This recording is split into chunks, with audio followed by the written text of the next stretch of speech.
ಅತ್ಯಂತ ವೈಜ್ಞಾನಿಕವಾಗಿ ಜಾತಿಯನ್ನ ಮಾತ್ರ ಪರಿಗಣಿಸದೆ ಜಾತಿಯ ಜೊತೆಗೆ ಅವರ ಸಾಮಾಜಿಕ, ಆರ್ಥಿಕ, ಶೈಕ್ಷಣಿಕ ಅಭಿವೃದ್ಧಿ ಯಾವ ಪ್ರಮಾಣದಲ್ಲಾಗಿದೆ ಅನ್ನೋದರ ಬಗ್ಗೆ ಒಂದು ಡೀಟೇಲ್ಡ್ ಆದಂಥ ಒಂದು ಸೆನ್ಸಸ್ ಏನು ನಡೀತು. ಕರ್ನಾಟಕ ಇಡೀ ದೇಶಕ್ಕೆ ದಿಗ್ದರ್ಶಕವಾಗಬಲ್ಲದು. ಕರ್ನಾಟಕ ಇಡೀ ದೇಶಕ್ಕೆ ಒಂದು ಮಾದರಿಯಾಗಬಲ್ಲದು. ಯಾಕೆಂದರೆ ನರೇಂದ್ರ ಮೋದಿಯವರು ಈ ದೇಶದ ಪ್ರಧಾನಮಂತ್ರಿ ಆದ ನಂತರ ಭಾರತ ದೇಶದಲ್ಲಿ ಕಳೆದ 3 ಪೀರಿಯಡ್ಸ್ ಇವರೇನು ಪ್ರಧಾನಮಂತ್ರಿ ಆದರು, ಈ ಅವಧಿಯಲ್ಲಿ ಒಂದೇ ಒಂದು ಸೆನ್ಸಸ್ ಕೂಡ ನಡೀಲೇ ಇಲ್ಲ.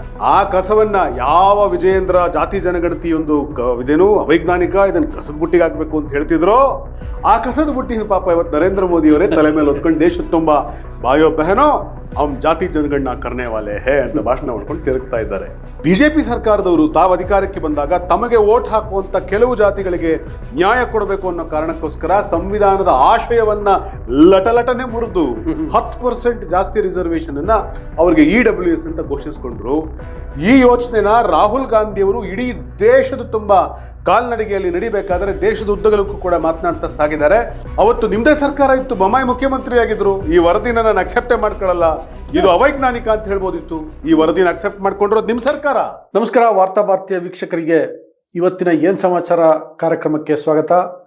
ಇವತ್ತಿನ ಏನು ಸಮಾಚಾರ ಕಾರ್ಯಕ್ರಮದ ಅತಿಥಿ ಕಾಂಗ್ರೆಸ್ ನಾಯಕರು, ಕಾಂಗ್ರೆಸ್ ವಕ್ತಾರರು ಮತ್ತು ವಾಗ್ಮಿಯೂ ಆದಂತಹ ನಿಕೇತ್ ರಾಜ್ ಮೌರ್ಯ ಅವರು.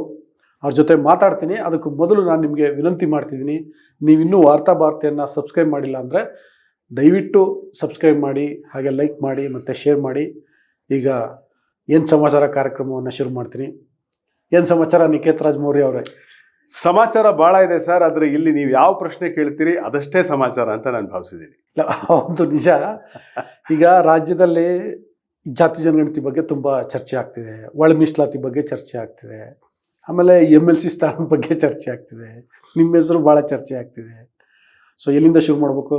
ಸದ್ಯಕ್ಕೆ ಜಾತಿ ಜನಗಣತಿ ಬಗ್ಗೆನೇ ಚರ್ಚೆ ಮಾಡಿದ್ರೆ ಭಾಳ ಸೂಕ್ತ ಅಂತ ಅನ್ಸುತ್ತೆ. ಓಕೆ, ನಿಮ್ಮ ದೃಷ್ಟಿಯಲ್ಲಿ ಸರ್ ಜಾತಿ ಗಣತಿ ಅಂದರೆ ಏನು, ಆಯಿತಾ? ಯಾಕೆ ಬೇಕು? ಮತ್ತು ಈಗ ಏನೋ ಒಂದು ತೊಡಕಾಗಿದೆಯಲ್ಲ, ಇದಕ್ಕೆ ಏನು ಪರಿಹಾರ? ನಾವು ಮುಂದೆ ಹೇಗೆ ಹೋಗಬೇಕು? ಅಲ್ಲ, ಭಾಳ ಮುಖ್ಯವಾಗಿ ಏನು ಅಂತಂದರೆ, ಅನೇಕ ವರ್ಷಗಳಿಂದ ಒಂದು ಚರ್ಚೆ ನಡೀತಾ ಇದೆ ದೇಶದೊಳಗಡೆ. ಬಹುತೇಕ ಒಂದಷ್ಟು ಪಟ್ಟಭದ್ರ ಹಿತಾಸಕ್ತಿಗಳು ಪದೇ ಪದೇ ಮಾತನಾಡಬೇಕಾದ್ರೆ ಒಂದು ಮಾತು ಹೇಳ್ತಿದ್ದಾವೆ. ಏನು ಅಂತಂದರೆ, ಕಾಂಗ್ರೆಸ್ ಸರ್ಕಾರದವ್ರು ಬಂದರೆ ಬರೀ ಎಲ್ಲ SC ST ಸಮುದಾಯಗಳವ್ರಿಗೆ ಮಾಡ್ತಾರೆ, ಅಲ್ಪಸಂಖ್ಯಾತರಿಗೆ ಮಾಡ್ತಾರೆ, ಹಾಗೆ ಹೀಗೆ ಅಂತ ಒಂದಷ್ಟು ಚರ್ಚೆಗಳನ್ನ ನೀವು ಕೇಳಿದ್ದೀರಿ, ನಾವು ಕೇಳಿದ್ದೀವಿ, ಮಾಧ್ಯಮಗಳು ಕೂಡ ಅದೇ ಥರದಲ್ಲಿ ಪೂರಕವಾಗಿ ಬಿತ್ತರಿಸೋದು ನೋಡಿದ್ದೀವಿ. ಹಾಗಾದರೆ ಕಳೆದ 70 ವರ್ಷಗಳಿಂದ ಈ ದೇಶದ ಸರ್ಕಾರಗಳು ಇವ್ರು ಕೊಟ್ಟಿರುವಂಥ ರಿಸರ್ವೇಷನ್ನ ಮೂಲಕ ಈ ದೇಶದ ದಲಿತರು, ಈ ದೇಶದ ಹಿಂದುಳಿದ ವರ್ಗದವರು, ಈ ದೇಶದ ST, ಈ ದೇಶದ SC, ಈ ದೇಶದ OBC ಮತ್ತು ಈ ದೇಶದ ಮೈಕ್ರೋ ಬ್ಯಾಕ್ವರ್ಡ್ ಕಮ್ಯುನಿಟಿಯವರು ಇವರೆಲ್ಲರೂ ಕೂಡ ಉದ್ಧಾರ ಆಗಿದ್ದಾರೆ. ಇವ್ರಿಗೆ ಸಿಕ್ಕಿರುವಂಥ ಶಿಕ್ಷಣದ ಪ್ರಮಾಣ ಎಷ್ಟು? ದೇಶಕ್ಕೆ ಸ್ವಾತಂತ್ರ್ಯ ಬಂದ ಕಳೆದ ಈ ಒಂದು 7 ದಶಕಗಳಲ್ಲಿ ಇವ್ರಿಗೆ ಸಿಕ್ಕಿರುವಂಥ ಶಿಕ್ಷಣ ಎಷ್ಟು? ಇವ್ರಿಗೆ ಸಿಕ್ಕಿರುವಂಥ ಉದ್ಯೋಗಾವಕಾಶ ಎಷ್ಟು? ಇವ್ರಿಗೆ ಸಿಕ್ಕಿರುವಂಥ ಆರ್ಥಿಕ ಬೆಳವಣಿಗೆಗೆ ಸಿಕ್ಕಿರುವಂಥ ಅವಕಾಶಗಳಿಷ್ಟು? ಇವ್ರಿಗೆ ಸಿಕ್ಕಿರುವಂಥ ಭೂ ಒಡೆತನ ಎಷ್ಟು? ಇದ್ರ ಬಗ್ಗೆ ಒಂದು ಒಂದು ಒಂದು ಕೈಗೆ ನಡಿಬೇಕಲ್ಲ. ಅದರ ಆಧಾರದ ಮೇಲೆ ಮುಂದಿನ ದಿವಸಗಳಲ್ಲಿ ಕೂಡ ಸರ್ಕಾರ ತಾವು ಮಂಡಿಸುವಂಥ ಬಜೆಟ್ನಲ್ಲಿ ಯಾರಿಗೆಷ್ಟು ಕೊಡಬೇಕು, ಯಾರಿಗೆಷ್ಟು ಪಾಲನೆ ಕೊಡಬೇಕು ಅನ್ನುವಂಥ ಒಂದು ವೈಜ್ಞಾನಿಕ ದಾಖಲೆ ಬೇಕಲ್ಲ, ಡಾಕ್ಯುಮೆಂಟ್ ಬೇಕಲ್ಲ. ಬಹುಶಃ ಆ ಕಾರಣಕ್ಕೋಸ್ಕರ ಜಾತಿ ಸಮೀಕ್ಷೆ, ವಿಶೇಷವಾಗಿ ಇದನ್ನು ಜಾತಿ ಸಮೀಕ್ಷೆ ಅಂತ ಕರೆಯೋದಕ್ಕಿಂತಲೂ ಹೆಚ್ಚಿಗೆ ಸಾಮಾಜಿಕ, ಶೈಕ್ಷಣಿಕ, ಆರ್ಥಿಕ ಸಮೀಕ್ಷೆ, ಇದು ಯಾವ್ಯಾವ ಜಾತಿಯವರಿಗೆ ಎಷ್ಟು ಸಿಕ್ಕಿದೆ ಅನ್ನೋದ್ರ ಮೇಲೆ ನಾವು ಈ ಸಮಾಜವನ್ನು ಅರ್ಥ ಮಾಡ್ಕೊಳ್ಳೋಕೆ ಸಾಧ್ಯ ಆಗುತ್ತೆ. ಯಾಕೆಂದ್ರೆ ನೀವೆಷ್ಟೇ ಜಾತಿ ಇಲ್ಲ ಅಂತ ಮಾತನಾಡಿದ್ರು ಕೂಡ ಭಾರತದಂತ ಸಮಾಜದಲ್ಲಿ ಜಾತಿ ಅನ್ನೋದೊಂದು ವಾಸ್ತವ. ಈಗ ಜಾತಿ ಗಣತಿ ವಿಷಯದಲ್ಲಿ 2 ಇದಾವೆ. ಒಂದು ರಾಜ್ಯ ಸರ್ಕಾರದ ಜಾತಿ ಗಣತಿ, ನಾನು ಸುಮ್ಮನೆ ಕಮ್ಯುನಿಕೇಷನ್ ಈಸಿ ಆಗಲಿ ಜಾತಿ ಗಣತಿ ಅಂತೀನಿ, ನಿಜ ನಾನು ಒಪ್ತೀನಿ. ಏನಂತಂದರೆ ಅದು ಸಾಮಾಜಿಕ, ಶೈಕ್ಷಣಿಕ ಮತ್ತು ಆರ್ಥಿಕ ಸಮೀಕ್ಷಾ ವರದಿ. ಓಕೆ, ಆ ಥರದ್ದು ಕೇಂದ್ರ ಸರ್ಕಾರದಲ್ಲೂ ಕೂಡ ಒಂದು ಈಗೇನು ಕೇಂದ್ರ ಸರ್ಕಾರ ಮಾಡ್ತೀವಿ ಅಂತ ಹೇಳಿದೆ ಜಾತಿ ಗಣತಿಯನ್ನು. ಜಾತಿ ಗಣತಿಯನ್ನು ಯಾವ ರೀತಿ ಮಾಡುತ್ತೆ? ಈಗ ಜನಗಣತಿ ಮಾಡುತ್ತಲ್ಲ, ಅದರಲ್ಲೊಂದು ಜಾತಿ ಕಾಲಮ್ ಎಕ್ಸ್ಟ್ರಾ ಹಾಕ್ಬಿಟ್ಟು, ಅಥವಾ ಜಾತಿ ಮತ್ತು ಉಪಜಾತಿ ಕಾಲಮ್ 2 ಕಾಲಮ್ ಎಕ್ಸ್ಟ್ರಾ ಹಾಕ್ಬಿಟ್ಟು ಮಾಡಿಬಿಡುತ್ತಾ, ಅಥವಾ ಸಾಮಾಜಿಕ, ಶೈಕ್ಷಣಿಕ, ಆರ್ಥಿಕ, ಔದ್ಯೋಗಿಕ ಈ ಎಲ್ಲ ಸ್ಥಿತಿಗತಿಗಳನ್ನು ಅರಿಯುವಂತಹ ಕೆಲಸವನ್ನು ಮಾಡುತ್ತಾ ಅನ್ನುವಂಥ ಭಾಳ ದೊಡ್ಡ ಪ್ರಶ್ನೆ ಇದೆ. ಸೊ ನಿಮಗೆ ಏನನ್ಸುತ್ತೆ ಇದ್ರ ಬಗ್ಗೆ? ಇಲ್ಲ, ನಮಗೂ ಕೂಡ ಅದರ ಬಗ್ಗೆ ಸಾಕಷ್ಟು ಕ್ಲಾರಿಟಿ ಇಲ್ಲ. ನಾವು ಕೂಡ ಕೇಂದ್ರ ಸರ್ಕಾರವನ್ನು ಒತ್ತಾಯಿಸೋದಾದರೆ ಯಾವ ಮಾದರಿಯಲ್ಲಿ ಕರ್ನಾಟಕ ರಾಜ್ಯದಲ್ಲಿ ಆಕ್ಚುಲಿ ಕೇಂದ್ರ ಸರ್ಕಾರ ಈಗ ಏನು ಹೇಳಿಲ್ಲ, ನೀವು ಕೇಂದ್ರ ಸರ್ಕಾರ ಯಾವ ರೀತಿ ಮಾಡಬೇಕು ಅಂತ ಬಯಸ್ತೀರಿ? ಅದನ್ನೇ ನಾನು ಹೇಳ್ತಾ ಇದ್ದೀನಿ.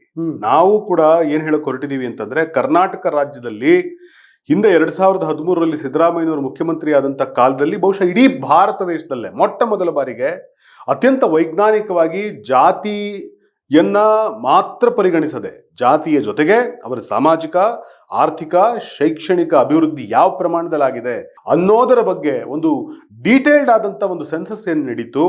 ಕರ್ನಾಟಕ ಇಡೀ ದೇಶಕ್ಕೆ ದಿಗ್ದರ್ಶಕವಾಗಬಲ್ಲದು, ಕರ್ನಾಟಕ ಇಡೀ ದೇಶಕ್ಕೆ ಒಂದು ಮಾದರಿಯಾಗಬಲ್ಲದು. ಸಿದ್ದರಾಮಯ್ಯನವರ ಸರ್ಕಾರ ಹಿಂದೆ ಮಾಡಿದಂಥ ಮಾಡೆಲ್ ಏನಿದೆ ಅದನ್ನ ಮೋದಿ ಸರ್ಕಾರ ಇಡೀ ದೇಶದಲ್ಲಿ ಇಂಪ್ಲಿಮೆಂಟ್ ಮಾಡಿದರೆ ಮಾತ್ರ ಅವರೇನು ಜಾತಿ ಜನಗಣನ ಅಂತ ಹೇಳಿ ಇವತ್ತೊಂದು ಬಿಹಾರದ ಚುನಾವಣೆಯನ್ನು ಮನಸ್ಸಿನಲ್ಲಿ ಇಟ್ಕೊಂಡು ಇದನ್ನು ಮಾತನಾಡ್ತಿದ್ದಾರೆ. ಯಾಕೆಂತಂದ್ರೆ ಬಿಹಾರದಲ್ಲಿ ಇದರ ಬಗ್ಗೆ ಬಹಳ ದೊಡ್ಡ ಕೂಗಿದ್ದಿದೆ. ಅವರು ಎಲೆಕ್ಷನ್ಗೆ ಸಂಬಂಧಪಟ್ಟಂತೆ ಯಾವ ಸ್ಟೆಪ್ಸ್ ಅನ್ನು ತಗೋಬೇಕು ಅದನ್ನೆಲ್ಲದನ್ನು ಕೂಡ ಚುನಾವಣಾ ಚತುರರು ಅವರು. ಹೀಗಾಗಿ ಅದನ್ನು ಆ ಕಾರಣಕ್ಕೋಸ್ಕರ ತಂದಿದ್ದಾರೆ ಅಂತ ನಾವು ಅಂದ್ಕೊಂಡ್ರೂ ಕೂಡ ಅದನ್ನು ಈ ರೀತಿಯಾಗಿ ಪರಿಗಣಿಸಿ ಮಾಡಿದರೆ ಮಾತ್ರ ನೀವು ಮಾಡುವಂಥ ಸೆನ್ಸಸ್ಸಿಗೆ ಒಂದು ಮೌಲ್ಯ ಬರ್ತದೆ. ಯಾಕೆಂದರೆ ನರೇಂದ್ರ ಮೋದಿಯವರು ಈ ದೇಶದ ಪ್ರಧಾನಮಂತ್ರಿ ಆದ ನಂತರ ಭಾರತ ದೇಶದಲ್ಲಿ ಕಳೆದ 3 ಪೀರಿಯಡ್ಸ್ ಇವರೇನು ಪ್ರಧಾನಮಂತ್ರಿ ಆದ್ರು, ಈ ಅವಧಿಯಲ್ಲಿ ಒಂದೇ ಒಂದು ಸೆನ್ಸಸ್ ಕೂಡ ನಡೀಲೇ ಇಲ್ಲ. ಜನಗಣತಿನೇ ನಡೆದಿಲ್ಲ. ಈ ದೇಶದ ಇವತ್ತು ಒಟ್ಟು ಜನಸಂಖ್ಯೆ ಎಷ್ಟಿದೆ ಅಂದಾಜಿನ ಮೇಲೆ ಹೇಳ್ಬೇಕು ನಾವು. ಈ ದೇಶದ ಆರ್ಥಿಕ ಪರಿಸ್ಥಿತಿ, ಪಾಪ್ಯುಲೇಷನ್ ಹೇಳ್ಬೇಕು, ಆಕ್ಚುಯಲ್ ಪಾಪ್ಯುಲೇಷನ್ ಗೊತ್ತಿಲ್ಲ, ಈ ಜನರ ಆರ್ಥಿಕ ಸ್ಥಿತಿಗತಿಗಳು ಗೊತ್ತಿಲ್ಲ. ಎಲ್ಲವೂ ಕೂಡ ಯಾವ್ದು ಕೇಳಿದ್ರು ಈ ದೇಶದಲ್ಲಿ ಇವತ್ತು ಸ್ಟ್ಯಾಟಿಸ್ಟಿಕ್ಸೇ ಇಲ್ಲ. ಏನಾದರೂ ಅಲ್ಪ ಸ್ವಲ್ಪ ಸ್ಟ್ಯಾಟಿಸ್ಟಿಕ್ಸ್ ಇದ್ರೆ ಆ ಸ್ಟ್ಯಾಟಿಸ್ಟಿಕ್ಸ್ನ ತಿರ್ಚುವಂಥ ಕೆಲಸ ನಡೆಯುತ್ತೆ, ಇಲ್ಲ ಆ ಸ್ಟ್ಯಾಟಿಸ್ಟಿಕ್ಸನ್ನು ಬಚ್ಚಿಡುವಂಥ ಕೆಲಸ ನಡೆಯುತ್ತೆ.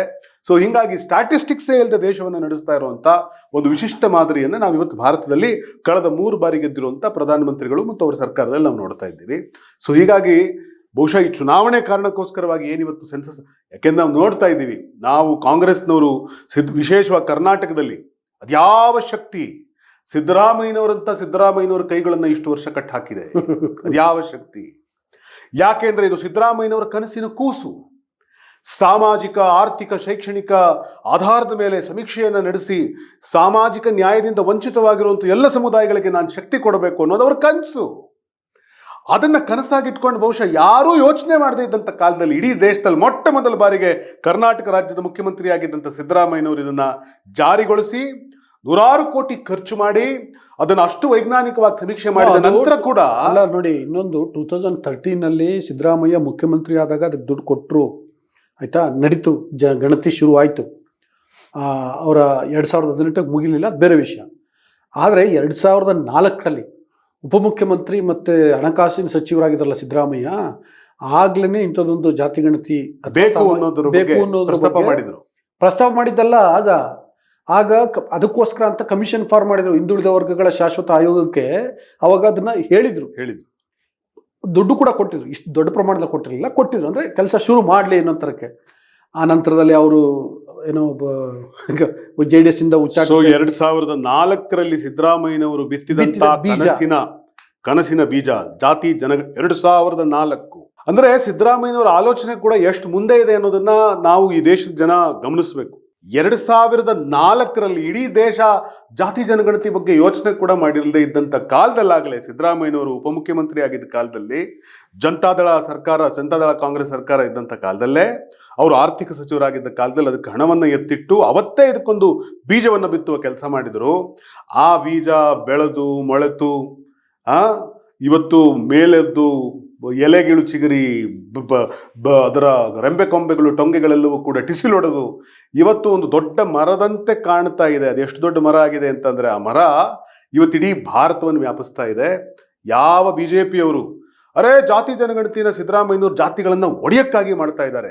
ಜಾತಿ ಜನಗಣತಿನ ಹೇಳಿದ್ರು, ಇದು ಈ ಜಾತಿ ಗಣತಿ ಅವೈಜ್ಞಾನಿಕ, ಇದನ್ನ ಕಸದ ಬುಟ್ಟಿಗೆ ಹಾಕ್ಬೇಕು ಅಂದಿದ್ರು ವಿಜಯ್. ಜಾತಿ ಜನಗಣತಿ ಅಲ್ಲ, ಈಗ ಅವರು ಆ ಕಸವನ್ನ ತಲೆ ಮೇಲೆ ಹೊತ್ಕೊಂಡು ಮೆರೆಸ್ಬೇಕಾಗಿದೆ. ಆ ಕಸವನ್ನ ಯಾವ ವಿಜಯೇಂದ್ರ ಜಾತಿ ಜನಗಣತಿ ಒಂದು ಇದೇನು ಅವೈಜ್ಞಾನಿಕ, ಇದನ್ನ ಕಸದ ಬುಟ್ಟಿಗೆ ಹಾಕ್ಬೇಕು ಅಂತ ಹೇಳ್ತಿದ್ರು, ಆ ಕಸದ ಬುಟ್ಟಿನ ಪಾಪ ಇವತ್ತು ನರೇಂದ್ರ ಮೋದಿ ಅವರೇ ತಲೆ ಮೇಲೆ ಹೊತ್ಕೊಂಡು ದೇಶದ ತುಂಬಾ ಬಾಯೋ ಬಹನೋ ಅವ್ನ ಜಾತಿ ಜನಗಣನ ಕರ್ನೆ ವಾಲೆ ಹೇ ಅಂತ ಭಾಷಣ ಮಾಡ್ಕೊಂಡು ತಿರುಗ್ತಾ ಇದ್ದಾರೆ. ಅಂದ್ರೆ 2004ರಲ್ಲಿ ಸಿದ್ದರಾಮಯ್ಯನವರು ಬಿತ್ತಿದ ಬೀಜ 2014ರಲ್ಲಿ ಅದು ಬೆಳೆಯೋದಕ್ಕೆ ಶುರುವಾಯಿತು. 2024 ಕಳೀತಿದೆ, ಇನ್ನೂ ಕೂಡ ಅದರ ಫಲಗಳನ್ನು ನಾವು ಕೀಳುವುದಕ್ಕಾಗಿ ಕಾತರದಿಂದ ಕಾಯ್ತಾ ಇದ್ದೀವಿ. ಸರ್, ಇದರ ಬಹಳ ಮುಖ್ಯ ಕಾತರದಿಂದ ಕಾಯ್ತಾ ಇರುವಂತ ಜನ ಯಾರು ಅಂದ್ರೆ ಬ್ಯಾಕ್ವರ್ಡ್ ಕ್ಲಾಸಸ್ ಅವರು. SC/ST ಗೆ ಒಂದು ರಿಸರ್ವೇಶನ್ ರಕ್ಷಣೆ ಇದೆ. SC/ST ಗಳಿಗೆ ಈ ದೇಶದಲ್ಲಿ ಒಂದು ರಿಸರ್ವೇಶನ್ ರಕ್ಷಣೆ ಇದೆ. ಕರ್ನಾಟಕದ ಮಟ್ಟಿಗೆ ನಾವು ಮಾತನಾಡೋದಾದ್ರೆ ಇತರೆ ಮುಂದುವರೆದ ಸಮುದಾಯಗಳು ಅಂತ ಏನಿದೆ, ಕೆಲವರಿಗೆ 800 ವರ್ಷದ ಇತಿಹಾಸ ಇದೆ, ಕೆಲವರಿಗೆ ಪ್ರಬಲವಾದ ರಾಜಕೀಯ ಬಲ, ಜನಸಂಖ್ಯಾ ಬಲ, ಆರ್ಥಿಕ ಬಲ, ಭೂ ಒಡೆತನದ ಬಲ, ಇದೆಲ್ಲ ಇದ್ದಂಥವ್ರು ಏನಿದ್ದಾರೆ, ಇವರುಗಳಿಗೆ ಬೇರೆ ಬೇರೆ ಥರದ ಬಲಗಳಿದ್ದಾವೆ. ಮತ್ತು ಕಡೆ ಪಕ್ಷ ಬ್ರಾಹ್ಮಣರಿಗೆ ಒಂದು ಸಾಮಾಜಿಕ ಹೆಮ್ಮೆಯ, ಗರಿಮೆಯ, ಗೌರವದ, ಜ್ಞಾನದ ಬಲ ಇದೆ. ಜೊತೆಗೆ ಮುಸಲ್ಮಾನರಿಗೂ ಕೂಡ ಒಂದು ರೀತಿಯ ವರ್ಲ್ಡ್ ಐಡೆಂಟಿಟಿಯ ಬಲ ಇದೆ. ಆದ್ರೆ ಈ ಬ್ಯಾಕ್ವರ್ಡ್ ಕ್ಲಾಸಸ್ಗೆ ಏನಿದೆ ಸರ್? ಬ್ಯಾಕ್ವರ್ಡ್ ಕ್ಲಾಸಸ್ಗೆ ಏನಿದೆ?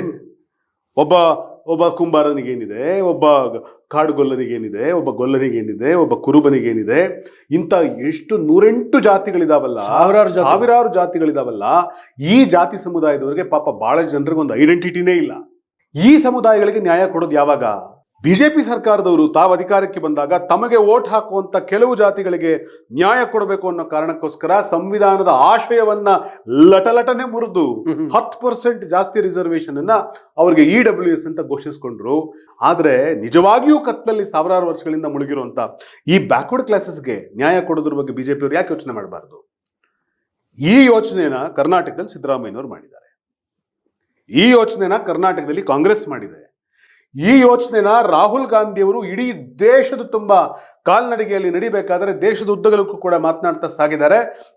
ಯಾವ ಸಮುದಾಯಗಳಿಗೆ ನ್ಯಾಯವೇ ಸಿಗಲಿಲ್ಲ, we should focus on them, ನಾವು ಅವ್ರಿಗೆ ಸ್ಟ್ರೆಂತ್ ಕೊಡಬೇಕು ಅಂತ ಹೇಳಿ ರಾಹುಲ್ ಗಾಂಧಿ ಅವರು ಇಡೀ ದೇಶದ ತುಂಬ ಮಾತನಾಡಿದ್ದಾರೆ. ಹೀಗಾಗಿ ಇವತ್ತು ನನಗನ್ಸುತ್ತೆ, ಅವತ್ತೊಂದು ಕಾಲದಲ್ಲಿ ಸಿದ್ದರಾಮಯ್ಯನವರು ಜಾತಿ ಜನಗಣತಿ ಸಮುದಾಯಗಳನ್ನು ಒಡೆಯೋದಕ್ಕಾಗಿ ಮಾಡ್ತಾ ಇರುವಂಥ ಒಂದು ಷಡ್ಯಂತ್ರ ಅಂತ ಏನು ಅಪಪ್ರಚಾರ ಮಾಡ್ತಾ ಇದ್ರು, ಇವತ್ತು ಅವ್ರು ಯಾರು ಬಾಯ್ ಬಿಡಂಗಿಲ್ಲ. ಸಿದ್ದರಾಮಯ್ಯ ಮಾಡಿದ್ರೆ ಜಾತಿ ಏನು ಇಡೀ ಸಮುದಾಯಗಳನ್ನು ಒಡೆಯೋ ಷಡ್ಯಂತ್ರ, ನರೇಂದ್ರ ಮೋದಿ ಮಾಡಿದ್ರೇನು ಸಬ್ಕಾ ಸಾಥ್ ಸಬ್ಕಾ ವಿಕಾಸ. ಸಿದ್ದರಾಮಯ್ಯನವ್ರು ಮಾಡಿದ್ರೆ ಟೀಕೆ ಮಾಡ್ತೀರಿ, ನರೇಂದ್ರ ಮೋದಿ ಮಾಡಿದ್ರೆ ಜೈ ಜೈಕಾರ ಹಾಕೊಂಡು ತಿರುಗ್ತೀರಿ. ಏನ್ರಿ ಜನಕ್ಕೆ ಈಗ ಒಂದೇನು ಅರ್ಥ ಆಗ್ತಾ ಇದೆ ಅಂತಂದ್ರೆ, S, Siddaramaiah was right.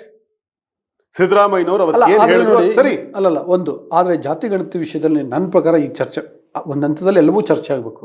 Number ವಿಷಯ ಚರ್ಚೆ ಆಗ್ತಿತ್ತು. ಅಂದರೆ ನಾವೇ ನಂಬರ್ 1, ನಮ್ಮ ಜಾತಿ ಅತಿ ಹೆಚ್ಚು ಜನಸಂಖ್ಯೆ ಹೊಂದಿರುವ ಜಾತಿ ಅನ್ನೋದ್ರ ಬಗ್ಗೆ ಚರ್ಚೆ ಆಯ್ತಿತ್ತು. ಓಕೆ, ಯಾಕೆಂದರೆ ಯಾವ ಜಾತಿಗೂ ಕೂಡ ಅದಕ್ಕೆ ಅದರದೇ ಆದಂಥ ಹೆಮ್ಮೆ, ಅಸ್ಮಿತೆಗಳು ಇರ್ತವೆ, ಐಡೆಂಟಿಟಿಗಳು ಇವೆಲ್ಲ ಇರ್ತವೆ. ಹಂಗೆ ಅವರು ಹೇಳೋದ್ರಲ್ಲಿ ನನಗೇನು ತಪ್ಪು ಅಂತ ಅನಿಸಲ್ಲ, ಇಟ್ಸ್ ಫೈನ್. ಆದರೆ ಅದಕ್ಕೂ ಮಿಗಿಲಾಗಿ ಈಗ ಯಾವ್ಯಾವ ಜಾತಿಗಳ ಸಾಮಾಜಿಕ ಸ್ಥಿತಿಗತಿಗಳೇನು, ಆರ್ಥಿಕ ಸ್ಥಿತಿಗತಿಗಳೇನು, ಔದ್ಯೋಗಿಕವಾಗಿ ಅದರಲ್ಲೂ ಪರ್ಟಿಕ್ಯುಲರ್ಲಿ ಸರ್ಕಾರದಲ್ಲಿ ಯಾವ್ಯಾವ ಜಾತಿಯ ಪ್ರಾತಿನಿಧ್ಯ ಎಷ್ಟಿದೆ ಅನ್ನುವಂಥದ್ದು ಚರ್ಚೆ ಆಗಬೇಕಿತ್ತು. ಒಂದು, ಈಗ ಆಯೋಗ ಅದು ಬೇಕಂತ ಲೀಕ್ ಮಾಡಿದೆಯಾ, ಸರ್ಕಾರ ಬೇಕಂತ ಲೀಕ್ ಮಾಡಿದೆಯಾ, ಅದರಲ್ಲೂ ಕೂಡ ಅದರ ಬಗ್ಗೆ ಸ್ಪಷ್ಟವಾದಂಥ ಮಾಹಿತಿಗಳಿಲ್ಲ. ಹೊರಗಡೆ ರಾಜಕೀಯ ವ್ಯಕ್ತಿಗಳು ಅಥವಾ ಮೇನ್ ಸ್ಟ್ರೀಮ್ ಮೀಡಿಯಾ ಅಥವಾ ಬೇರೆ ಪ್ರಗತಿಪರರು ಯಾರೇ ಇರಲಿ, ನೀವು ಯಾರನ್ನೇ ಮೆನ್ಷನ್ ಮಾಡಿ, ಹೀಗೆ ಒಂದು ಸಮುದಾಯಗಳ ಸ್ಥಿತಿಗತಿಗಳ ಬಗ್ಗೆ ಬೇರೆ ಬೇರೆ ಆಯಾಮಗಳಿರ್ಬೋದು, ಸಾಮಾಜಿಕವಾಗಿ, ಆರ್ಥಿಕವಾಗಿ, ಔದ್ಯೋಗಿಕವಾಗಿ, ರಾಜಕೀಯವಾಗಿ ಏನೇ ಇರ್ಬೋದು, ಅವುಗಳ ಚರ್ಚೆ ಆಗದೆ ಬರೇ ಅವ್ರು ನಂಬರ್ 1, ನಂಬರ್ 2, ನಮ್ಮ ಸಮುದಾಯದ ಸಂಖ್ಯೆ ಕಡಿಮೆ ಆಯಿತು, ನಮ್ಮನ್ನು ಬೇಕು ಅಂತ ಹೊಡೆದ್ರು, ಬೇಕು ಅಂತ ತಿರ್ಚಿದ್ರು, ಈ ಥರದ ಆಗ್ತಿದೆಯಲ್ಲ. ಸೊ ನಿಮ್ಮ ಟೇಕ್ ಏನು ಅಂತ ಸರ್? ಭಾಳ ಮುಖ್ಯವಾಗಿ ಏನು ಅಂತಂದರೆ, ಈ ಜಾತಿ ಜನಗಣತಿ ಏನು ನಡೆದಿದೆ, ನಾಳೆ ನರೇಂದ್ರ ಮೋದಿಯವರು ಜಾತಿ ಗಣತಿ ಮಾಡೋದಕ್ಕೆ ಕಳಿಸ್ತಾರಲ್ಲ ಜನರನ್ನ, ಏನು BJP ಕಾರ್ಯಕರ್ತರನ್ನ ಮನೆ ಬಾಗ್ಲಿಗೆ ಕಳಿಸಿ ಜಾತಿ ಗಣತಿ ಮಾಡ್ತಾರ? ಸಾಧ್ಯನೇ ಇಲ್ಲ. ಸಿದ್ದರಾಮಯ್ಯನವ್ರು ಏನು ಜಾತಿ ಜನಗಣತಿ ಮಾಡಿದ್ರಲ್ಲ, ಅದನ್ನೇನು ಕಾಂಗ್ರೆಸ್ ಕಾರ್ಯಕರ್ತರನ್ನ ಮನೆಗೆ ಕಳಿಸಿ ನೋಡ್ರಪ್ಪ ಇವ್ರನ್ನ ಮಾತ್ರ ಬರ್ಕೊಂಬನ್ನಿ, ಇವ್ರನ್ನ ಬಿಟ್ಟು ಬನ್ನಿ ಅಂತ ಏನಾದ್ರು ಕಳಿಸಿದ್ರ?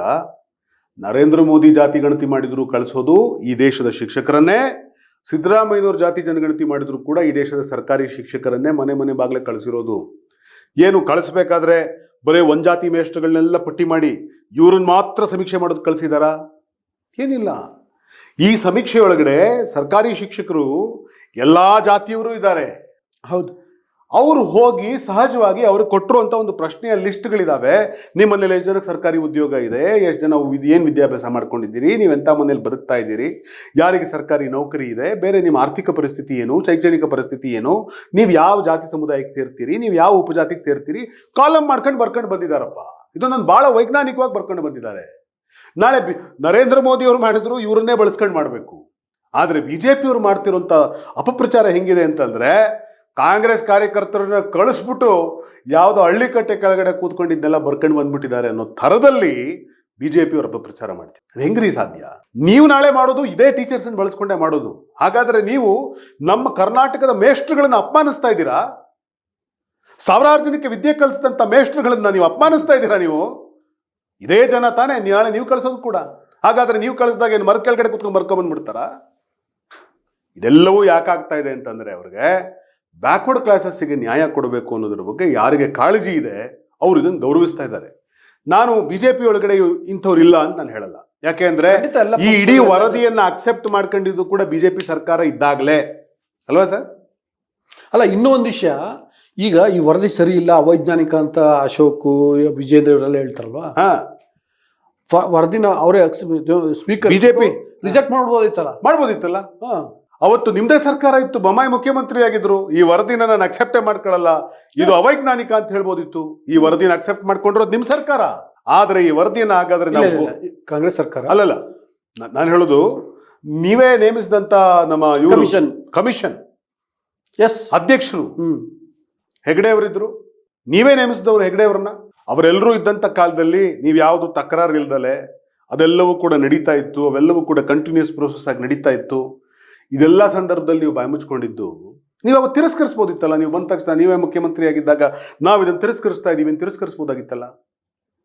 ಮತ್ತೆ ಇನ್ನೊಂದು ಏನಂದ್ರೆ, ಇದು ಸರಿಯಾಗಿ ಮಾಡ್ಲಿಲ್ಲಪ್ಪ, ಇದಕ್ಕಿಂತ ಜಾಸ್ತಿ ದುಡ್ಡು ನಾನು ಮಾಡಿಸ್ತೀನಿ ಅಂತ ನೀವೇ ಹೇಳ್ಬೋದಿತ್ತಲ್ಲ ನಿಮ್ಮ ಸರ್ಕಾರ ಮುಖ್ಯಮಂತ್ರಿಗಳಿದ್ದಾಗ. ಹಾಗಾದ್ರೆ ಕೇವಲ ಬ್ಯಾಕ್ವರ್ಡ್ ಕ್ಲಾಸಸ್ಗೆ ನ್ಯಾಯ ಕೊಡಬೇಕು ಅನ್ನುವಂಥ ಕಾಳಜಿ ಇದ್ದ ನಾಯಕರು, ಅವರು ಒಳಗಡೆ ಇದ್ದವರು ಕೂಡ ಇದ್ರ ಬಗ್ಗೆ ಮೌನ ವಹಿಸ್ತಾ ಇದ್ದಾರೆ. ಇಲ್ಲಪ್ಪ, ನಿಜವಾಗ್ಲೂ ಕೂಡ ಪಾನಿ ಏನ್ ಹೇಳ್ತಾರೆ, ದೂದ್ ಅವ್ರ ಪಾನಿ ಕಾ ಪಾನಿ, ನೀರು ಯಾವುದು ಹಾಲು ಯಾವುದು ಅಂತ ಗೊತ್ತಾಗೋಗ್ಬಿಡ್ಲಿ ಜನಕ್ಕೆ. ಸತ್ಯ ಗೊತ್ತಾಗ್ಲಿ, ಯಾರು ಎಷ್ಟು ಕಲ್ತಿದ್ದಾರೆ, ಯಾರಿಗೆ ರಿಸರ್ವೇಶನ್ ಇಂದ ಎಷ್ಟು ಸಹಾಯ ಆಗಿದೆ, ಅವ್ರ ಕುಟುಂಬಗಳು ಎಷ್ಟು ಬೆಳೆದಿದ್ದಾವೆ, ಯಾವ ಸಮುದಾಯದವ್ರಿಗೆ ಎಷ್ಟು ಆರ್ಥಿಕ ಅವಕಾಶ. ನಾನು ಹೇಳ್ತಿರೋದು, ವಿಜೇಂದ್ರ ಕಸ ಅಂತ ಹೇಳಿದ್ರಲ್ಲ, ಅವ್ರ ಪ್ರಕಾರ ಅದು ಕಸ ಆಗಿರ್ಬೋದು.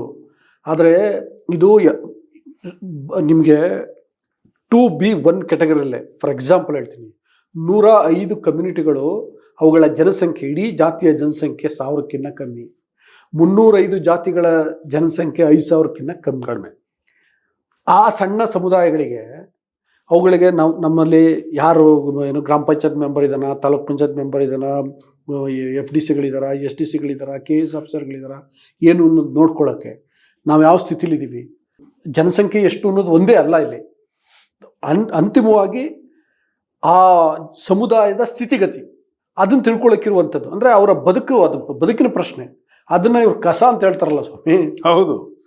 ಅಂದರೆ ಒಂದು ವಿಜೇಂದ್ರ ಅವರ ಅರಿವಿನ ಕೊರತೆ ಮತ್ತು ಅವರ ಅಜ್ಞಾನ ಮತ್ತು ಅವರ ತಂದೆಗಿದ್ದಂಥ ಮುತ್ಸದ್ದಿತನದ ಕೊರತೆ, ಇದೆಲ್ಲವೂ ಕೂಡ ವಿಜೇಂದ್ರ ಅವರ ಮಾತಿನ ಮೂಲಕ ಎದ್ದು ಕಾಣ್ತಾ ಇದೆ. ಅಲ್ಲ, ಹಂಗ ಬೇರೆಯವರ ಬದುಕನ್ನ ಕಸ ಅನ್ನೋದು ಬರೇ ಅರಿವಿನ ಕೊರತೆ ಅಂತ ನನ್ಗನ್ಸಲ್ಲ, ಅದು ದುಷ್ಟತನ ಅಂತ ಕೂಡ ಅನ್ಸುತ್ತೆ. ದುರಹಂಕಾರವು ಅಂತ ಕರಿಬೋದು ನಾವು.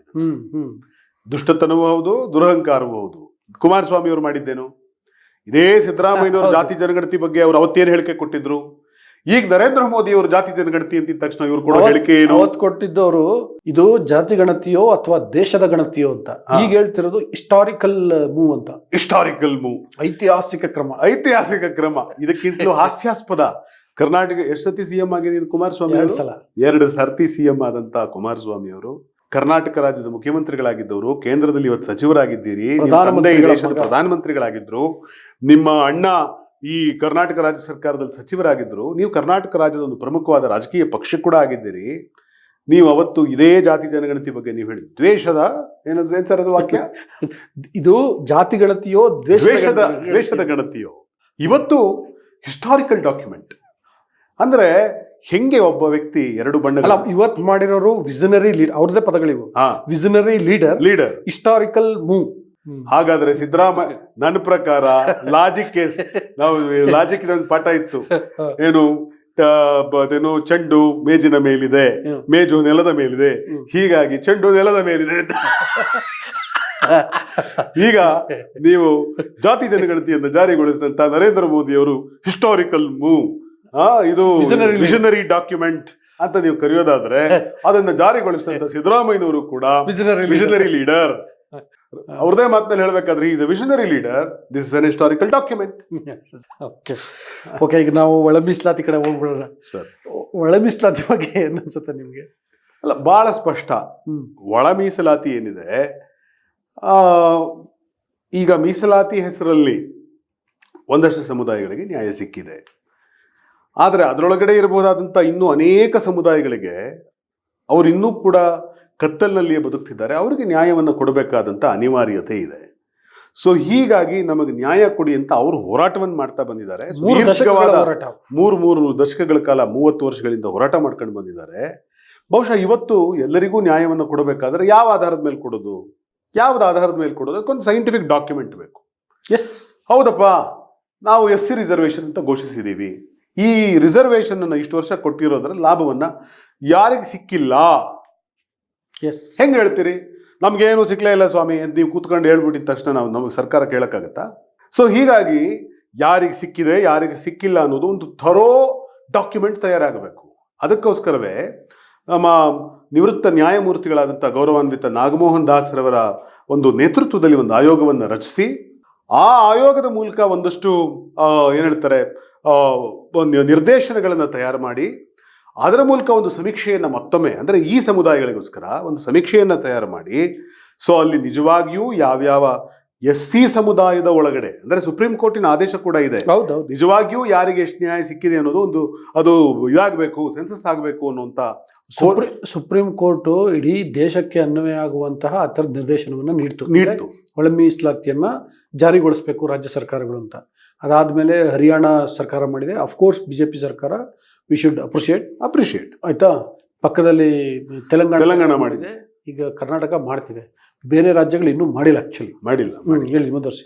ಸೊ ಹೀಗಾಗಿ ಈ ಕರ್ನಾಟಕ ರಾಜ್ಯದೊಳಗಡೆ ಇರುವಂಥ ಎಷ್ಟೋ ಅತಿ ಹಿಂದುಳಿದ ಸಮುದಾಯಗಳೇನಿದ್ದಾವೆ, ಅಂದರೆ ಅತಿ ದಲಿತರೊಳಗೆ ಅತಿ ಹಿಂದುಳಿದಿರುವಂಥ ತುಂಬಾ ಹೆಸರಿಲ್ಲದೆ ಬದುಕ್ತಾ ಇರುವಂಥ ಸಮುದಾಯ 101 ಕಮ್ಯುನಿಟಿಗಳೇನಿದ್ದಾರೆ, ಅವ್ರುಗಳಿಗೆ ಸಿಕ್ಕಿರುವ ನ್ಯಾಯದ ಪಾಲೆಷ್ಟು, ಕಾಂಟ್ರಾಕ್ಟು ಕೊಟ್ಟಾಗ ಅವ್ರಿಗೆ ಸಿಕ್ಕಿರುವ ಕಾಂಟ್ರಾಕ್ಟ್ ಎಷ್ಟು, ಅವರಲ್ಲಿ KAS ಆದವರೆಷ್ಟು, IAS ಆದವರೆಷ್ಟು, ಮೇಸ್ಟ್ರುಗಳಾದವರೆಷ್ಟು, ಒಬ್ಬ ಪೊಲೀಸ್ ಕಾನ್ಸ್ಟೇಬಲ್ ಆದವರೆಷ್ಟು, ನಿಜವಾಗ್ಲೂ ಸರ್ಕಾರಿ ನೌಕರಿ ಯಾವ್ಯಾವ ಸಮುದಾಯದವ್ರಿಗೆ ಎಷ್ಟು ಸಿಕ್ಕಿದೆ, ಶಿಕ್ಷಣ ಎಷ್ಟು ಜನಕ್ಕೆ ಸಿಕ್ಕಿದೆ, ಮೆಡಿಕಲ್ ಸೀಟ್ ಎಷ್ಟು ಜನಕ್ಕೆ ಸಿಕ್ಕಿದೆ, ಇದೊಂದು ಡಾಕ್ಯುಮೆಂಟ್ ತಯಾರಾಗಬೇಕಲ್ಲ. ಅದರ ಆಧಾರದ ಮೇಲೆ ಯಾರಿಗೆ ಅವಕಾಶ ಸಿಕ್ಕಲಿಲ್ಲ, ಯಾಕೆಂದರೆ ಈ ಒಂದು ಬಹುಶಃ ಇದೊಂದು ಕಥೆ, ಬಹುಶಃ ಅದು ನಡೆದಿತ್ತೋ ಇಲ್ಲೋ ನನಗೆ ಗೊತ್ತಿಲ್ಲ, ಆದರೆ ಕೇಳಿದ್ದು ಮೈಸೂರು ಮಹಾರಾಜರು ಮೊದಲಿಗೆ ಕರ್ನಾಟಕದಲ್ಲಿ, ಬಹುಶಃ ಇಡೀ ದೇಶದಲ್ಲೇ ಮೊದಲ ಬಾರಿಗೆ 1931ರಲ್ಲಿ ರಿಸರ್ವೇಷನ್ ಜಾರಿ ಮಾಡಬೇಕು ಅಂತ ಮಹಾರಾಜರು ಹೊರಟಂತ ಸಂದರ್ಭದಲ್ಲಿ ಅದಕ್ಕೆ ಬಹಳಷ್ಟು ಜನರ ವಿರೋಧ ಕೂಡ ಇತ್ತು, ಮುಂದುವರೆದ ಸಮುದಾಯದವರು ವಿರೋಧ ಇತ್ತು. ಬಹುಶಃ ನಾನು ಕೇಳ್ಪಟ್ಟಿದ್ದೆ ಇದೇನು 31ರಲ್ಲಿ ಮಿಲ್ಲರ್ ಕಮಿಷನ್ ಮಾಡಿದ್ರು ಅನ್ಸುತ್ತೆ. ಆ ನಂತರದಲ್ಲಿ ಅದು ಜಾರಿ ಮಾಡ್ಲಿಕ್ಕೆ ಇನ್ನೂ ಸ್ವಲ್ಪ ಟೈಮ್ ಹಿಡಿತ್ತು, ಬಟ್ ಮಾಡಿದ್ರು. ಸರ್ ಎಂ ವಿಶ್ವೇಶ್ವರಯ್ಯನವರು ಕೂಡ ಇದನ್ನ ಬಹಳ ತೀವ್ರವಾಗಿ ವಿರೋಧ ಮಾಡಿದ್ರಂತೆ. ಹೌದು, ಆ ಕಾಲದಲ್ಲಿ.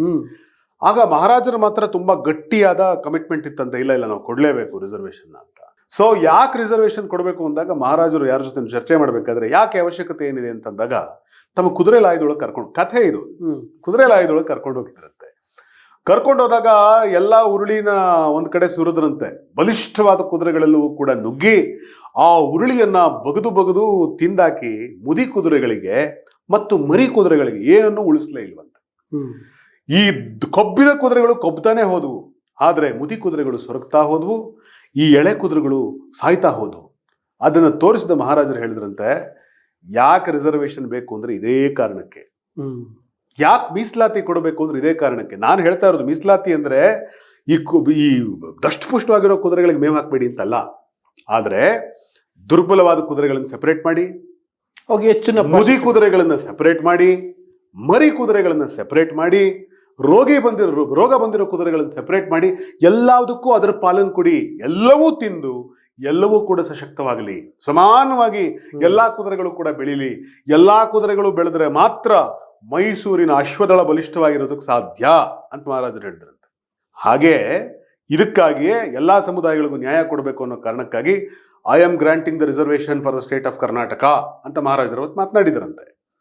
ಅದೇ ಥರದಲ್ಲಿ ನಾನು ಹೇಳೋದು ಕಥೆ, ಅದು ಎಷ್ಟು ಮಟ್ಟಿಗೆ ಅದು ನಿಜ ನೋಡೋಣ. ಅದೇ ಥರದಲ್ಲಿ ಇವತ್ತು ಕಥೆಯ ಆಶಯ ಇದು. ಅದೇ ಥರದಲ್ಲಿ ಇವತ್ತು ಕರ್ನಾಟಕ ರಾಜ್ಯದಲ್ಲಿ ಕಳೆದ ಸ್ವಾತಂತ್ರ್ಯ ಬಂದು 7 ದಶಕಗಳಲ್ಲಿ ಯಾವ್ಯಾವ ಸಮುದಾಯದವರು ಎಷ್ಟೆಷ್ಟು ತಿಂದಿದ್ದಾರೆ, ಯಾರ ಪಾಪ ಏನು ಸಿಗಲೇ ಇಲ್ಲ, ಅವ್ರಿಗೇನಾದ್ರೂ ಒಂದು ಸ್ವಲ್ಪ ಕೊಟ್ರೆ ಮಾತ್ರ, ಅವರೂ ಬದುಕುಳಿದ್ರೆ ಅವರೂ ಕೂಡ ಬಲಿಷ್ಠರಾದ್ರೆ, ಯಾಕಂದ್ರೆ ದೇಶ ಅಂದ್ರೆ ಗೋಡೆಗಳಲ್ಲ, ಮನೆ ಅಲ್ಲ, ಬಂಗಲೆಗಳಲ್ಲ, ಸರ್ಕಾರಿ ಕಚೇರಿಗಳು, ಆಸ್ಪತ್ರೆಗಳು, ಬ್ರಿಡ್ಜುಗಳು, ರೋಡ್ಗಳು ಅಲ್ಲ, ನಿರ್ಜೀವ ವಸ್ತುಗಳಲ್ಲ. ದೇಶ ಅಂದ್ರೆ ದೇಶದಲ್ಲಿರೋ ಮನುಷ್ಯರು. ದೇಶಮಂಟೆ ಜನ. ದೇಶಮಂಟೆ ಮಿಟ್ಟಿ ಕಾದು ದೇಶಮಂಟೆ ಜನಂ ಅಂತ ಆಂಧ್ರದ ಕವಿ ಹೇಳಿದ್ನಲ್ಲ, ಹಾಗೆ ದೇಶ ಅಂದ್ರೆ ಜನ. ಈ ಜನರಿಗೆ ನಿಜವಾಗ್ಲೂ ಕೂಡ ಅವ್ರಿಗೆ ನ್ಯಾಯ ಸಿಕ್ಕಿದ್ಯಾ, ಅವ್ರಿಗೆ ಶಿಕ್ಷಣ ಸಿಕ್ಕಿದ್ಯಾ? ಅವರೆಲ್ಲರೂ ಶಿಕ್ಷಿತರಾದ್ರೆ ತಾನೇ ದೇಶ ಬಲಿಷ್ಠ ಆಗೋದು. ಅವ್ರು ಬಲಿಷ್ಠರಾದ್ರೆ ದೇಶ ಬಲಿಷ್ಠ. ಅವ್ರು ದುರ್ಬಲರಾದ್ರೆ ದೇಶ ದುರ್ಬಲರ ದೇಶ ಆಗುತ್ತೆ. ಅವ್ರು ರೋಗಿಗಳಾದ್ರೆ ದೇಶ ದುರ್ಬಲ ರೋಗಿಗಳ ದೇಶ ಆಗುತ್ತೆ. ಅವ್ರು ಅಶಿಕ್ಷಿತರಾಗಿದ್ರೆ ದೇಶ ಅಶಿಕ್ಷಿತರ ದೇಶ ಆಗುತ್ತೆ.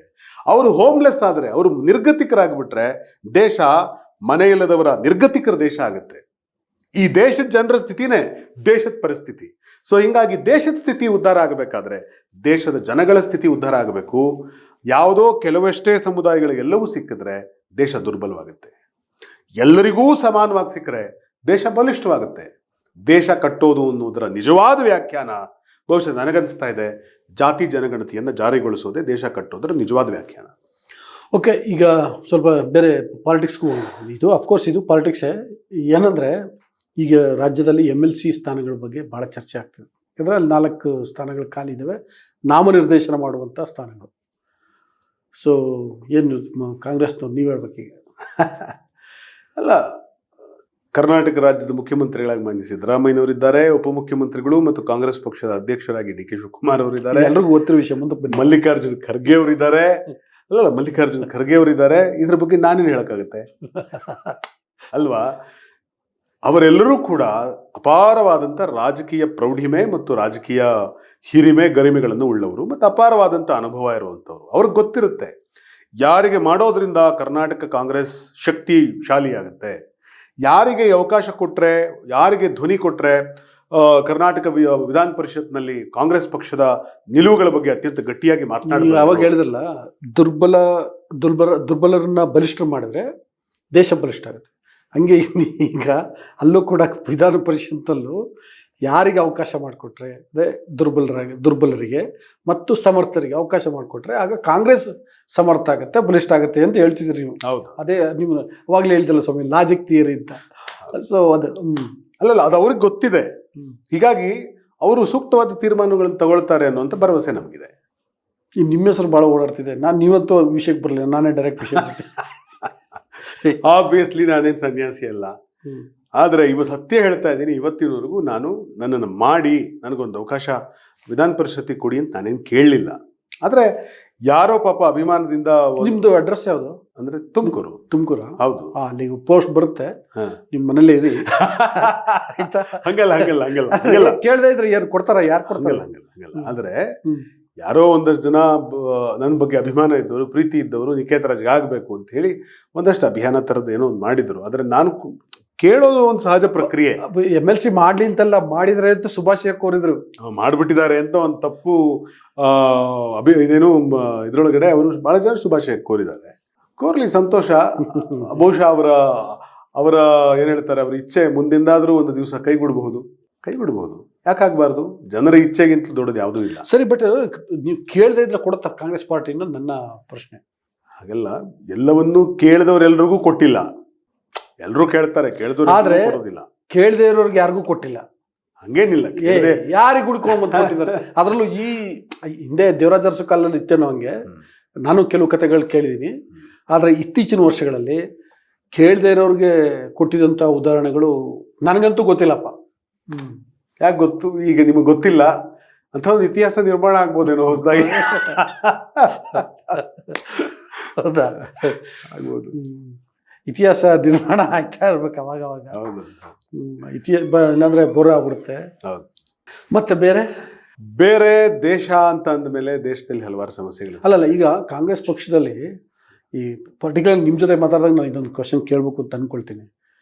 ಈ ಕಾಂಗ್ರೆಸ್ ಪಾರ್ಟಿಗೆ ಒಂದು ಐಡಿಯಾಲಜಿಕಲ್ ಕ್ಲಾರಿಟಿನೇ ಇಲ್ವಾ?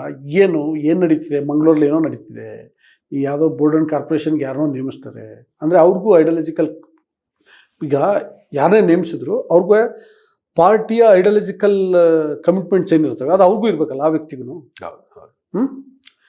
ಫೈನಲ್ ನಾವು ಏನೇ ಹೇಳ್ಬೋದು, ಜನ ಡೆಫಿನೆಟ್ಲಿ ಅಂದರೆ ವೋಟ್ ಹಾಕೋದ್ರಲ್ಲಿ ಭಾಳಷ್ಟು ಜನ ಯಾವ ಪಾರ್ಟಿ ಯಾವ ವಿಷಯ ಅವ್ರಿಗೆ ಹೌದು. ಹೇಳಕ್ ಗೊತ್ತಾಗದೇ ಇರ್ಬೋದು. ಪಕ್ಷದ ಸಿದ್ಧಾಂತ ಗೊತ್ತಿದ್ದೋ ಅದೇನಿದು? ಗೊತ್ತಿಲ್ಲದೆಯೋ ಅದನ್ನ ಬೆಂಬಲಿಸಿ ಓಟ್ ಹಾಕ್ತಾರೆ. ನಾನು ಹೇಳಿ ಅವ್ರಿಗೆ ಹೇಳಕ್ ಗೊತ್ತಿಲ್ಲ ಅಷ್ಟೇ, ಅಭಿವ್ಯಕ್ತ ಮಾಡ್ಲಿಕ್ಕೆ ಗೊತ್ತಿಲ್ಲ ಬಿಟ್ರೆ ಅವರು ಆ ವಿಚಾರಧಾರೆಗೆ ವೋಟ್ ಮಾಡಿರ್ತಾರೆ. ಆಯ್ತಾ? ಸೊ ನೀವು ಬೇರೆ ಇನ್ನೊಂದು ವಿಚಾರಧಾರೆ ಅಥವಾ ಏನೋ ವಿರೋಧಿ ವಿಚಾರಧಾರೆ ಇರೋದನ್ನ ತಗೊಂಬಂದಂಥವ್ರಿಗೆಲ್ಲ ಅವಕಾಶ ಕೊಟ್ಬಿಟ್ರೆ ಅದು ನಿಜಕ್ಕೂ ಜನರಿಗೆ ಮಾಡೋ ಮೋಸ ಅಲ್ವಾ, ಅನ್ಯಾಯ ಅಲ್ವಾ? ಅದಲ್ಲ, ಒಂದು ಕಾಂಗ್ರೆಸ್ ಪಕ್ಷದಲ್ಲಿ ಆ ಥರ ರಾಹುಲ್ ಗಾಂಧಿ ಅವ್ರಿಗೆ ಇವತ್ತು ನಾವೇನು ನೋಡ್ತಾ ಇದ್ದೀವಿ, ಈ ದೇಶದ ಕಾಂಗ್ರೆಸ್ ಪಕ್ಷಕ್ಕೆ ಇರುವಂಥ ಒಂದು ಬಹಳ ದೊಡ್ಡ ಭರವಸೆ, ಐಡಿಯಾಲಜಿಕಲಿ ಬಹಳ ದೊಡ್ಡ ಭರವಸೆ, ಅದು ಸನ್ಮಾನ್ಯ ರಾಹುಲ್ ಗಾಂಧಿಯವರು. ಸೊ ರಾಹುಲ್ ಗಾಂಧಿ ಅವ್ರಿಗಿರೋಷ್ಟು ಐಡಿಯಾಲಜಿಕಲ್ ಕ್ಲಾರಿಟಿ ರಾಷ್ಟ್ರ ಮಟ್ಟದಲ್ಲಿ ನಾವು ನಿಜವಾಗ್ಲೂ ಆಶ್ಚರ್ಯ ಆಗುತ್ತೆ ಆ ಮನುಷ್ಯನಿಗಿರುವಂಥ ಐಡಿಯಾಲಜಿಕಲ್ ಕ್ಲಾರಿಟಿಯನ್ನು ನೋಡಿದಾಗ. ಸೊ ಹೀಗಾಗಿ ಆ ಐಡಿಯಾಲಜಿಗೆ ತಕ್ಕಂತೆ ಅವರು ಅನೇಕ ಜನರನ್ನ ಪಿಕ್ ಆ್ಯಂಡ್ ಚೂಸ್ ಮಾಡಿ ಅವರಿಗೆ ಅವಕಾಶಗಳನ್ನು ಕೊಡುವಂಥ ಕೆಲಸವನ್ನು ರಾಹುಲ್ ಗಾಂಧಿ ಅವರು ಮಾಡ್ತಾ ಇದ್ದಾರೆ. ಸೊ ರಾಹುಲ್ ಗಾಂಧಿಯವರು ಆ ವಿಚಾರದೊಳಗಡೆ ಎಲ್ಲೋ ಒಂದು ಕಡೆ ಕಾಂಗ್ರೆಸ್ನೊಳಗಡೆ ಒಂದು ಭರವಸೆ ಸೃಷ್ಟಿ ಆಗ್ತಾ ಇದೆ. ನಿಜ, ಒಂದು ರಾಜಕೀಯ ಪಕ್ಷದಲ್ಲಿ ಅನೇಕ ಜನ ಇರ್ತಾರೆ, ಮತ್ತು ಜನ ಅಂತಂದ್ರೆ ರಾಜಕೀಯ ಪಕ್ಷ ಅಂತಂದ್ರೆ ಕೇವಲ ರಾಜಕೀಯ ಮುಖಂಡರಲ್ಲ, ರಾಜಕೀಯ ನಾಯಕರೇ ರಾಜಕೀಯ ಪಕ್ಷ ಅಲ್ಲ. ಹೌದೌದು, ರಾಜಕೀಯ ನಾಯಕ ಒಬ್ಬ ವ್ಯಕ್ತಿ ಮಾತ್ರ. ಆದರೆ ರಾಜಕೀಯ ಸಿದ್ಧಾಂತ ಏನಿದೆ ಅದು ಪಕ್ಷ. Ideology is the party. So ಆ ಐಡಿಯಾಲಜಿಯನ್ನು ನಂಬುವಂಥ ಕೋಟ್ಯಾನುಕೋಟಿ ಜನ ಈ ದೇಶದೊಳಗಡೆ ಇದ್ದಾರೆ. ಕಾಂಗ್ರೆಸ್ನ ಐಡಿಯಾಲಜಿ ಮೇಲೆ ನಂಬಿಕೆ ಇಟ್ಟಿದ್ದಾರೆ. ಸಹಜವಾಗಿ ಚುನಾವಣಾ ಇವತ್ತು ನಾನು ಹೇಳೋದೇನು ಗೊತ್ತಾ ಸರ್, ಒಂದು ಕಾಲದಲ್ಲಿ ಕಾಂಗ್ರೆಸ್ ಪಾರ್ಟಿಲಿ ಇದ್ದವರೆಲ್ಲರೂ ಇವತ್ತು ಬಹುತೇಕ ಜನ IT, ED, CBIಗಳನ್ನು ತೋರಿಸಿ, ಯಾಕೆಂದ್ರೆ ಅವ್ರಿಗೆ ಗೆಲ್ಲೋ ಸಾಮರ್ಥ್ಯ ಇತ್ತು ಅವ್ರಿಗೆ, ಅವರನ್ನು ಬಿಟ್ಬಿಟ್ಟು ಅವ್ರನ್ನೆಲ್ಲ ಇವತ್ತು ಕಾಂಗ್ರೆಸ್ ಪಾರ್ಟಿಯನ್ನು ಬಿಡಿಸಿ BJPಗೆ ಸೇರಿಸ್ಕೊಂಡ್ಬಿಟ್ಟಿದ್ದಾರೆ. ಈಗ BJP ಅನ್ನೋದು ನವ ಕಾಂಗ್ರೆಸ್. ಅಂದರೆ ಈ ಕಾಂಗ್ರೆಸ್ನೊಳಗಡೆ ಇದ್ದಂಥ ಈ ವೂಂಡೆಡ್ ಕುದುರೆಗಳಿದ್ವಲ್ಲ, ಅದೆಲ್ಲ ಪಾಪ BJP ಅವ್ರ ತಲೆ ಮೇಲೆ ಹಾಕೊಂಡಿದೆ. ಕಾಂಗ್ರೆಸ್ನಲ್ಲಿ ಈಗ ಹೊಸ ಬ್ಲಡ್ ಶುರು ಆಗಿದೆ, ಹೊಸ ರಕ್ತದ ಮುಂದೆ ಸಮಸ್ಯೆ ಶುರುವಾಗುತ್ತೆ. ಹಂಗಾದ್ರೆ ಖಂಡಿತ ಶುರುವಾಗುತ್ತೆ. ಈಗ ನೀವು ಯಾರನ್ನ ಒಂದು ಕಾಲದಲ್ಲಿ ಬಾಯೋ ಬಹನೋ ಭ್ರಷ್ಟ ಹೇ, ಓ ಲುಟೇರಾ ಹೇ ಅಂತ ಕರಿತಿದ್ರು, ಅವ್ರನ್ನೆಲ್ಲ ತಗೊಂಡು ಇವತ್ತು ನಿಮ್ಮ ಪಕ್ಷಕ್ಕೆ ಸೇರ್ಕೊಂಡಿದ್ದೀರಾ. ಹಾಗಾದ್ರೆ ಅವ್ರು ಅಲ್ಲಿ ಬಂದಿದ ತಕ್ಷಣ ಏನು ಮಹಾನ್ ಸಾತ್ವಿಗಳಾಗ್ಬಿಡ್ತಾರ, ಸುಭಗರಾಗ್ಬಿಡ್ತಾರ? ಅವರು ನಿಮ್ಮ ಪಕ್ಷಕ್ಕೆ ಅವರು ಅದೇ ಹೆಸರನ್ನೇ ತರ್ತಾರೆ. ಮತ್ತು ರಾಹುಲ್ ಗಾಂಧಿ ಅವರಿಗೆ ಇದ್ರ ಬಗ್ಗೆ ಬಹಳ ಸಂತೋಷ ಇದೆ. ಅವ್ರು ಅದನ್ನೇ ಬಹಳ ಸರ್ತಿ ಹೇಳಿದ್ದಾರೆ, ಇಂಥವ್ರು ಹೋಗೋರೆಲ್ಲ ಹೊರಟೋಗ್ಲಿ, ಇನ್ನೂ ಯಾರಾದರೂ ನೀವು ಹೊರಟೋಗಿ, ಹೊಸ ಚಿಂತನೆಗಳಿರುವಂಥ ಯುವಕರನ್ನು ಹಿಡ್ಕೊಂಡು ನಾವು ಪಕ್ಷವನ್ನು ಕಟ್ಟೋಣ ಅನ್ನೋದ್ರ ಬಗ್ಗೆ ರಾಹುಲ್ ಗಾಂಧಿ ಅವ್ರಿಗೊಂದು ಸ್ಪಷ್ಟವಾದಂಥ ನಿಲುವಿದೆ. ಬಹುಶಃ ನನಗನ್ಸುತ್ತೆ ಈಗ ನಾವೇನು ನೋಡ್ತಾ ಇದ್ದೀವಿ, Congress party is the oldest party with the youngest minds. Thank you ವೀಕ್ಷಕರೇ. ಇಷ್ಟೊತ್ತು ನಿಕೇತ್ ರಾಜ್ ಮೌರ್ಯ ನಡುವಿನ ಏನು ಸಮಾಚಾರ ಕಾರ್ಯಕ್ರಮವನ್ನು ನೋಡಿದರೆ ಈ ಕಾರ್ಯಕ್ರಮ ನಿಮ್ಗೆ ಇಷ್ಟ ಆಗುತ್ತೆ ಅಂತ ನಾನು ಭಾವಿಸಿದ್ದೀನಿ. ಹಾಗಾಗಿ ಮತ್ತೊಮ್ಮೆ ನಿಮಗೆ ಮನವಿ ಮಾಡ್ತಿದ್ದೀನಿ, ನೀವಿನ್ನೂ ವಾರ್ತಾ ಭಾರತಿಯನ್ನು ಸಬ್ಸ್ಕ್ರೈಬ್ ಮಾಡಿಲ್ಲ ಅಂದರೆ ದಯವಿಟ್ಟು ಸಬ್ಸ್ಕ್ರೈಬ್ ಮಾಡಿ, ಲೈಕ್ ಮಾಡಿ, ಶೇರ್ ಮಾಡಿ, ಜೊತೆಗೆ ನಿಮ್ಮ ಅನಿಸಿಕೆಯನ್ನು ವ್ಯಕ್ತಪಡಿಸಿ. Thank you.